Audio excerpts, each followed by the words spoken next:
Demian Bichir, you play Detective Marco Ruiz on FX's The Bridge. What appealed to you about the role that made you want to take this role? It's a different role for many reasons. It's a cop that really wants to make a difference in a very difficult environment, and he will need to deal with both demons and angels at the same time in order to uh, get things done. That that makes this character very, very interesting. It's almost Shakespearean in many ways. It's based on a Scandinavian series about the bridge between Sweden and Denmark. Were you at all familiar with that version before you started making this one? I haven't been able to watch it. I actually didn't want to see anything from that series because I heard so many good things about it that I didn't want to bring any of those ideas into our show, or at least into my character. I wanted to just take the whole journey from scratch. So what did you think of it after you had the chance to build your own character in the American version to see how the Scandinavian version was? What were your thoughts, comparing the two? As I said before, I haven't seen it. Oh, you Uh, haven't seen it? no, and so I couldn't really talk about any differences until I see it. And once the bridge adventure on this side of the planet ends, I will, jump into that, and I have a long list of homework that I need to catch up with, and that will be one of them. Your character Marco it seems to be one of the few honest cops in his precinct in Ciudad Juarez, but he's also sort of reluctant to go against his fellow officers. There might be a certain amount of fear there of reprisal, or a sense of loyalty. What's it like playing that conflict for him? Wanting to do the right thing, wanting to be honest, but also being in this very corrupt environment. Well, there are good guys and bad guys anywhere in the world, and one of the great things about the bridge is that we talk about corruption on both sides of the border, not only on the Mexican side, uh, and that's probably one of the things that the people love about the show, that we've been able to portray things in a matter, in a way that can really get relate can to them, and they almost see it as a documentary sometimes. Um, and of course, for Marco, in order to do the right thing, he has to deal with you know all kinds of people, good people, bad people, terrible people, fantastic people, and that's what as I was saying before, that's what makes the character interesting. And in the show, Marco is partnered with a woman from Texas who has Asperger's syndrome. I had a chance to talk to Diane Kruger last week, and she mentioned how she wasn't personally familiar with autism before she had a chance to do the show. Was the subject you were at all familiar with? No, no, very little people know about Asperger's. I think being, some sort of autism, that's what people know or are familiar with. But we knew very little about Asperger's, and it was fascinating to see how Diane got into this character, the most difficult character in the series, uh, from my point of view, and because the line is very, very fine, and it's difficult to portray that. And one of the things that we did was never talk about the actual syndrome that Sonia Cross had. we never explain to the audience what that's about, and that's I think a lot more interesting, and I think it's a lot more difficult for her because you have to show what it is without saying what it is. But it's, you know, it works. It works, and now people understand. You know, after a few episodes, they finally got to see it to understand what was going on. And then for Marco Ruiz was particularly challenging to get to know this person who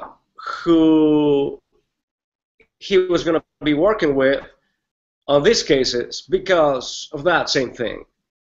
And so that for me was the key part of the pilot when I read it, that it wasn't an easy ride.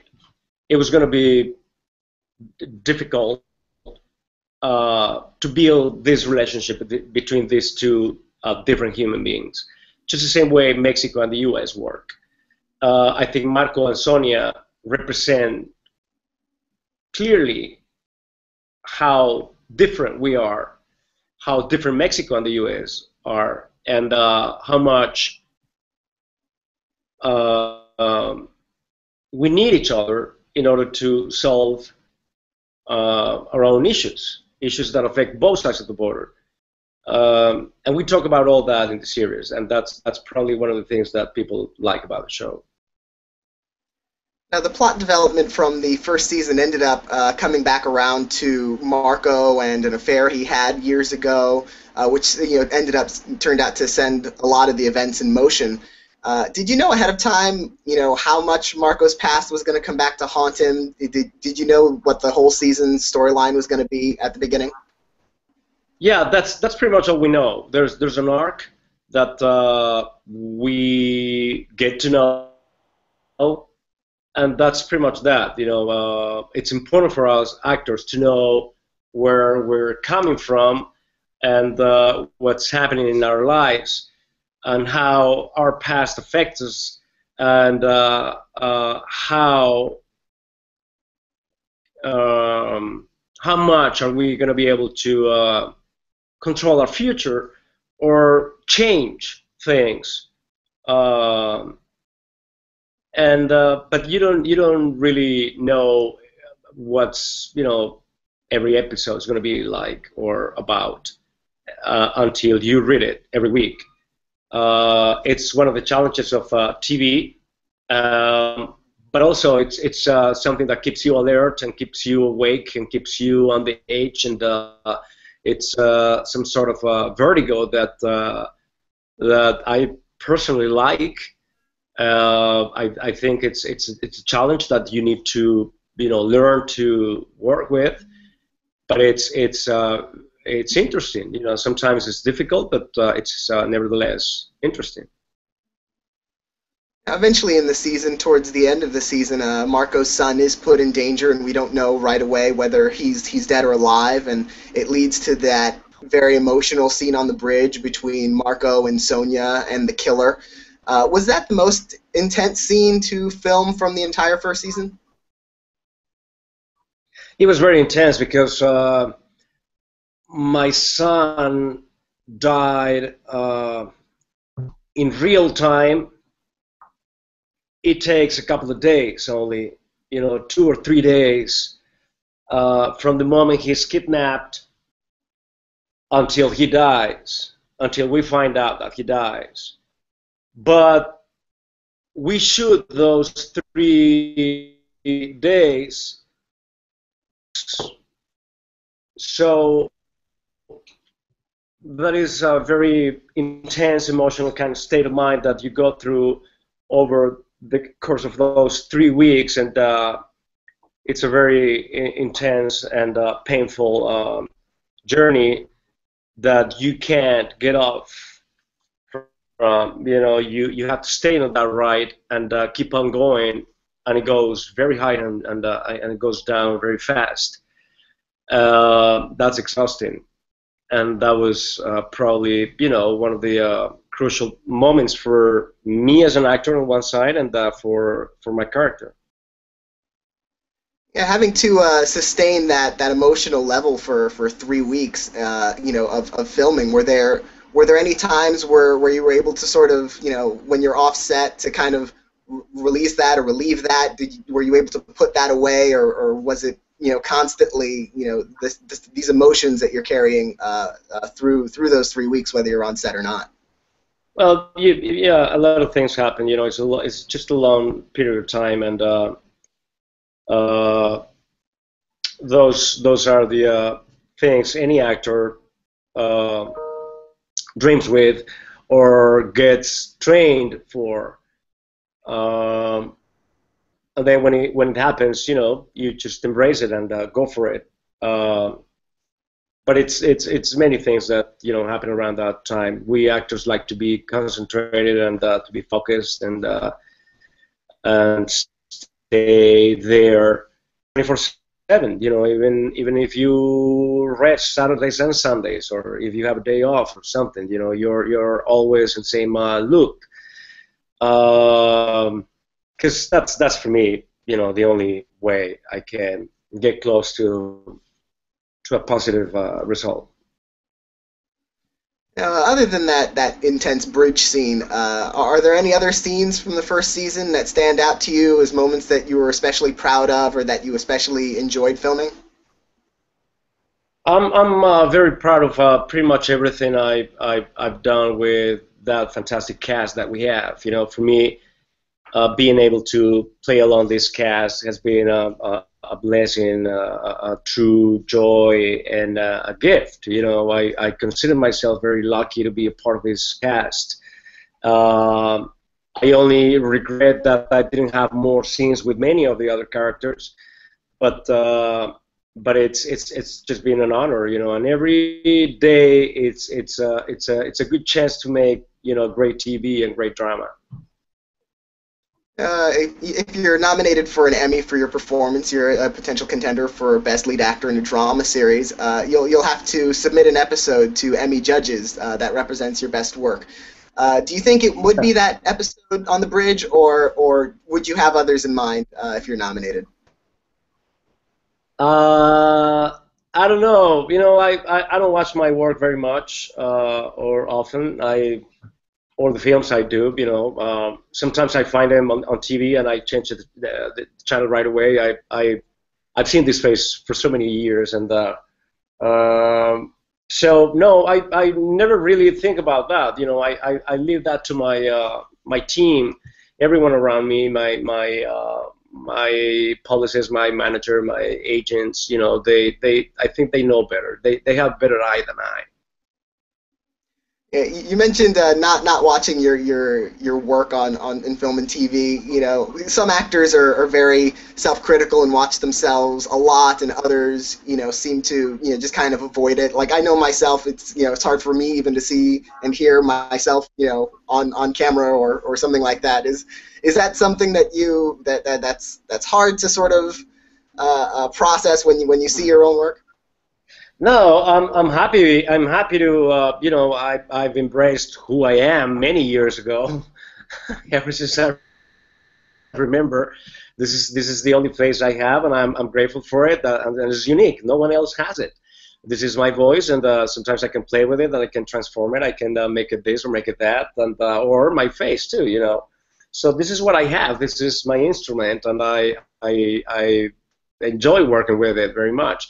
And of course, I get to see the work once or twice.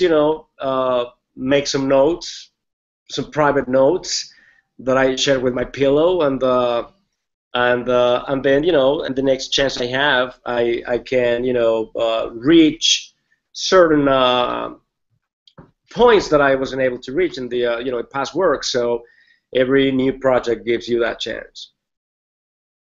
Before The Bridge, you had a major role on Weeds for a few seasons, which was a very different character and a very different kind of show. You were playing a drug kingpin, and it was a dark comedy where this is very much a straight drama. Was that a very different experience, making Weeds as opposed to making The Bridge?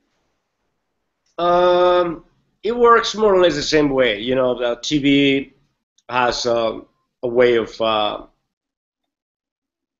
getting it done and of making it, and it's the same whether it's a comedy or a drama. It is different from films, but at least those two shows, you know, are very much alike in the way they are produced. Uh, I guess it's the genre. You know, I think it's about being in a different state of mind, uh, so you can, you know, play the same story and help telling the same story. But other than that, it was pretty much the same. You know, I was again very lucky to be a part of that amazing cast, and I also regret that I didn't have more scenes with many of the other cast members. But it was a fantastic experience. And now the bridge has been a lot more intense for obvious reasons, you know, because Diane Kruger's character and mine are pretty much, you know, all the time playing. Uh, but I was born and raised in Mexico, and that's the way we play. We play hardball there, and so I've been I'm ready for anything, for long days, short days, heavy stuff, easy stuff, difficult scenes, easy scenes. Uh, you know, we're supposed to be trained for that. Now, we're an awards website, and you know, you really very much came to public, to the public eye, when you were nominated for an Oscar for A Better Life, and that was a surprise to a lot of people that very, small, understated, independent film just, took off the way it did. Was that a major turning point for you in terms of your career? Did you notice it leading to more opportunities and offers? Every work you do, every time you work in a new project, is a chance to. It's some sort of a passport to the next project, and if you play your cards well, you know, more people will know your name after any new project. We are now to a wider audience, not only in the U.S. but also, you know, in many other countries in the world. The bridge goes to 120 something places, and so it's different. You know, a lot more people will know my name. Many more people from the industry knew my name after the Independent Spirit Award nomination, and then more people knew about me after the Screen Actors Guild nomination, and then more people know your name after an Oscar nomination. I guess the trick here is to keep on working, and hopefully a lot more people will know not only your name, but you know, the things you can do with a character in a project, and maybe, you know, they will feel that you're perfect for to play some characters, you know, here and there. It's like when Chris Weitz called me to play Carlos Galindo in A Better Life. He told me, I saw you playing Fidel Castro in Steven Soderbergh's Che, and I thought you were perfect to play Carlos Galindo. And God bless his heart, because they're two different characters. They're two different persons, and their personalities couldn't be more different. And still, he was able to see that I could play that other type of character. So I guess the more they know about you, the better chances you will get, and the more risks you're going to be able to take, and get, you know, everyone's support. Well, I want to thank you very much for talking with us today. I want to congratulate you on a very successful last few years you've had and on the bridge, which is coming back this season on July 9th. Thank you very much, and saludos a todo tu auditorio. Besos y abrazos a todos.